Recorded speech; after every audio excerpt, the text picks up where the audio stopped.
Que está con nosotros el señor Juan Carlos Giorgieri, que es abogado y director del Colegio Patris. Y te damos la bienvenida, te decimos cómo te va.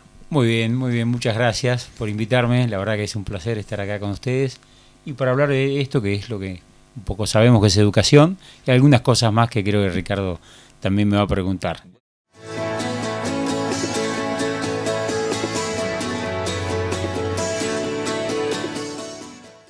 ¿Cuál es tu visión hoy del estado de la educación a nivel nacional? ¿Cómo lo ves? Voy a decir algo que está diciendo todo el mundo y casi es un cliché, pero me gustaría profundizarlo un poquitito, que la educación está en profunda crisis, pero no es la educación argentina la que está en crisis, es la educación del mundo, y nosotros estamos dentro del mundo y vivimos todas las crisis a lo argentino. Entonces parece siempre que en este modo de mirarnos el ombligo parece que nuestra educación estuviera especialmente en crisis, pero yo no creo que sea así exactamente. Si uno hace unas comparativas de algunos parámetros internacionales, etcétera, sí puede decir estamos más acá, más allá, pero me gustaría hablar de que el mundo está en un profundo cambio, en una profunda crisis, y la educación no le queda otra que seguir ese camino, porque la educación está para cambiar el mundo y en parte para acomodarse a un mundo cambiante. La crisis denota por momentos un aspecto negativo, pero denota una gran posibilidad a futuro, ¿no es cierto? Algo de cambio, algo que nos entusiasma para mirar hacia adelante. Entonces, cuando digo crisis, no quiero decir simplemente algo bajoneado, sino algo en proceso de cambio. Vos preguntabas esta amplitud de mira. Yo voy a insistir en esto. Primero hay que saber para qué queremos educar, para qué tipo de mundo queremos educar, porque es una pregunta clave. En función de eso vamos a ver qué tipo de docentes queremos formar, con qué tipo de competencias, para ver en dónde lo vamos insertando. Además hay problemas estructurales. En educación yo distingo un para mañana y un para pasado mañana. ¿Qué busca un papá cuando pone a su chico en un colegio o cuando tristemente hay una deserción alevosa? Esto es récord mundial de la escuela pública hacia la privada. Y digo tristemente porque sin una buena escuela pública no hay futuro de país, hay que decirlo directamente así. Entonces no se trata de la educación de gestión oficial o de gestión privada. Creo que se trata de la educación. La riqueza de la educación privada es que a veces tenemos algunas libertades para innovar y para poner en el sistema educativo modelos nuevos, cosas que avisoran un futuro, pero quiero hablar de educación en general. Y acá lo primero, entonces, la formación docente depende de qué tipo de, colegio querramos para qué tipo de cuestión. Y hablamos de un para mañana, cuando un padre pone un chico en un colegio, o lo cambia en muchos casos de pública a privada, que busca y que el hijo llegue a la universidad con cierto éxito, o al mundo del trabajo de la universidad, sabiendo cosas elementales que son aquellas para lo cual uno necesita manejarse en el mundo. Somos conscientes que tenemos un porcentaje significativo de la población que está de clase media para arriba, en la cual los padres se dan ese tiempo para preocuparse por el éxito futuro de su hijo y pensar alternativas superadoras de lo que a ellos les ha tocado vivir. Pero tenemos también un gran porcentaje de la población en que se da todo lo contrario, de que a veces a la cuestión de escasez de recursos, está la disgregación, digamos, del núcleo familiar, y entonces uno dice, ¿el sistema educativo está en condiciones de captar a esos chicos que ya tienen múltiples carencias, no solamente, digamos, las materiales, sino también las afectivas, para poderlos encauzar y asegurarles un lugarcito en ese mundo de mañana? Está clara la pregunta y es una profunda pregunta, porque digamos, mientras miramos al futuro tenemos que mirar al presente, porque las generaciones siguen pasando y en 10 años, un chico que tenía 5 años, cuando empieza desde antes, ¿no? A los 3, 4 años, empieza a tener 12, 13 y los 17 se le vienen en década y pico. Entonces, una década perdida o ganada en eso es esencial para toda una generación de chicos carenciados que vayan a estar en determinado tipo de puestos de trabajo o no lo puedan estar, no sean empleables siquiera. Entonces, ahí, yendo a la política estructural educativa, bueno, uno tiene algunas pocas ideas que a lo largo de casi 30 o más que me dedico a esto, uno va observando. Me parece que acá pasa por el tema de políticas de Estado, que son tan ajenas a nuestro país, y ojalá se inauguren en el momento. ¿Qué es política de Estado para no andar con rodeos? Algo que se diga durante 10 o 15 años, ningún partido lo toca y todos nos alineamos en eso, presupuestariamente, en objetivos, etcétera, etcétera. Gane este, gane aquel o gane cual, ¿no es cierto? ¿Por qué usted como abogado decide abrir un colegio? Buena pregunta. Se puede decir primero que yo me he criado en familia de educadores, especialmente mi madre, Natividad García de Giorgieri. Nuestra empresa es una empresa intergeneracional. Digamos. Yo tuve la idea de hacer el colegio, ¿por qué? Porque lo llevo en la sangre esto de educación. Además, soy profesor universitario. ¿Usted es docente universitario? Soy docente universitario hace 32 años en una materia de Derecho Comercial, en Administración de Empresas, en la Universidad Católica de Buenos Aires.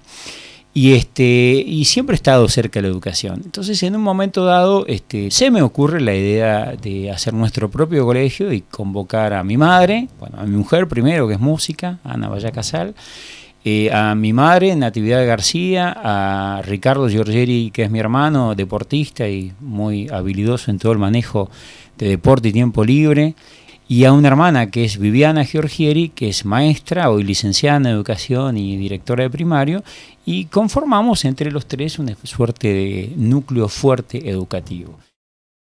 En educación hay algo muy importante, que es que el alumno debe sentirse bien, a gusto, como por ejemplo esta oficina, esta radio acá que uno visualiza y uno se siente bien y trabaja cómodo como un consultorio o como cualquier elemento donde habita una persona o un grupo de personas. El alumno tiene que sentirse bien directamente. Entonces, el campo, que normalmente se llama campus, ¿no es cierto?, daba para que 8 horas fueran más saludables para un chico en el medio de la naturaleza, con una currícula muy diversificada. Entonces, esa es una de las razones profundas de ese lugar. Y hoy el colegio tiene casi 14 hectáreas. Y arrancaron con 7, 8, ¿no? 7, exactamente. Sí. Cuando incursionás de alguna manera en acciones como las que vos estás relatando, uno se da cuenta que es el intento de generar un molde diferente. ¿Han tenido la satisfacción en cuanto a una comprensión por parte, digamos, de las familias y de los chicos de esta propuesta? Es otra buena pregunta y da pie para algunas cosas. Plenamente, te diría, Ricardo. Al principio costó, como toda cosa nueva, ¿no es cierto? Cuesta, pero hoy, digamos, lo más interesante que uno siente desde el ámbito educativo, primero lo que dijiste, si alguien quiere mucha rentabilidad, dedíquese a otra cosa. Eso claramente. La educación no es ni un negocio, ni un gran negocio, ni un pequeño negocio, porque hay que estar encima y hay que reinvertir. Si te gusta y tenés pasión, hay que reinvertir la vida ahí, es full life. Pero no nos quejamos, nosotros vivimos de eso, ¿no es cierto? Pero quiero decir, hay que estar encima en inversión, en innovación, etcétera. Pero la pregunta es, la comunidad va entendiendo cada vez más profundamente de qué se trata, y los chicos, que es lo que más nos interesa, son los chicos que se ponen la camiseta. Voy a contar anécdotas, ¿no? Bueno.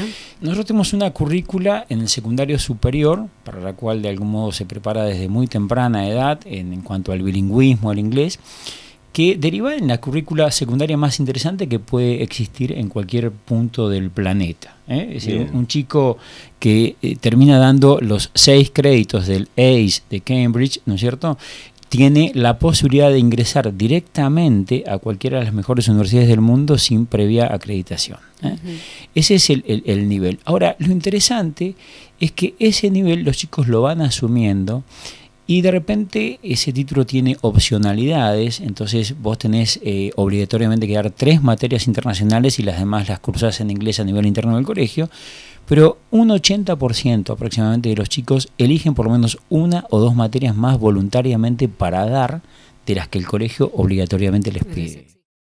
muchos no entienden que se pueda estudiar y se puede aprender disfrutando. Entonces me parece que en la cabeza de algunos papás debe haber dicho, yo no voy a mandar a un chico que estudie tomando mate en el patio, en el parque.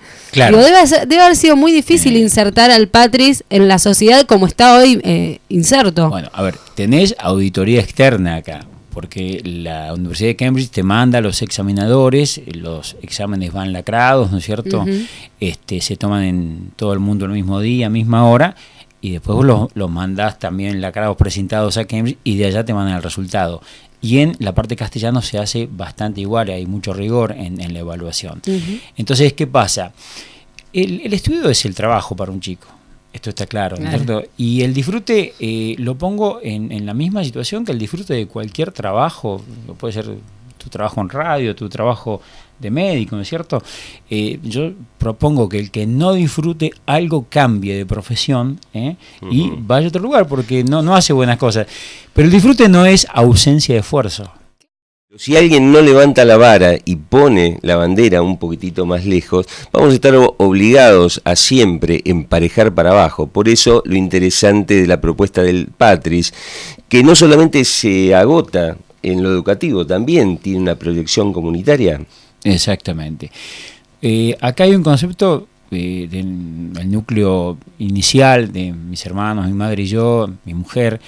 Nosotros tenemos un gabinete de informática con 20 y pico de máquinas. Y en una oportunidad había un colegio público muy cercano que o carecían de máquinas o las tenían en desuso o lo que fuera. Y nos pidieron una ayuda.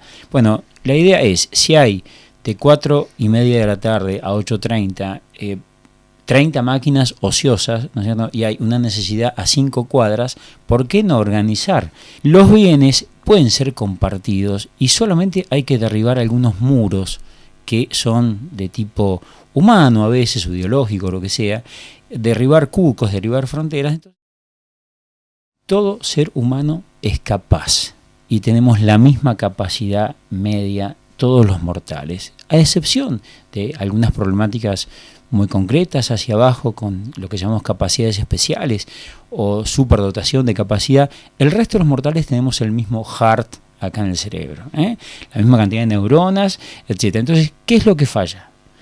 Fallan procesos emocionales, de autoestima, procesos digamos, didácticos, de pedagogía, de bienestar del alumno, de convicción y de confianza. Si yo confío en mis alumnos y les digo, vos podés dar estos exámenes internacionales, el tipo se pone ancho, se sienta bien, y empieza a decir, yo puedo. Si a mí el profe me dice que puedo, yo puedo. Trabajamos mucho eso en el colegio. Entonces, pasar del paradigma de que hay capaces e incapaces, es decir, somos todos capaces y dependemos del propio esfuerzo de la motivación. Ahora, si yo me siento capaz, yo puedo. Esto es un paradigma interesantísimo.